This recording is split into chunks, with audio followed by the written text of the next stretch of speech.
बांधायचं काम चालू आहे। रावण मायावी होता।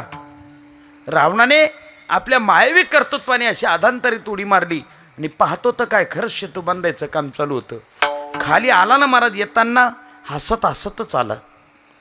सगळे राक्षस जवळ आलेत आणि विचारलं, रावणा काय झालं, वेडे आहात तुम्ही, काय झालं? अरे पाण्यावर दगड तारणं हा मायावी भाग आहे, मी पण करू शकतो। बाकीचे राक्षस म्हटले शक्य नाही हो। अरे हो ना राजा, मी पण पाण्यावर दगड तारू शकतो, आणा दगड। एका राक्षसाने एक दगड उचलला, तो रावणाजवळ दिला, लक्ष आहे ना तुमचं? रावणाने तो दगड आपल्या तोंडाजवळ आणला, काहीतरी म्हटला आणि जसा पाण्यात फेकला तसा तो दगड पाण्यावर तरला। जबाबदारीने बोलतोय, रावणाच्या हातून फेकलेला दगड पाण्यावर तरला। इतका आनंद झाला महाराज राक्षसांना, इतका आनंद झाला, ते राक्षस नाचायला लागले, दारू पिऊन घेतले त्यांनी। मग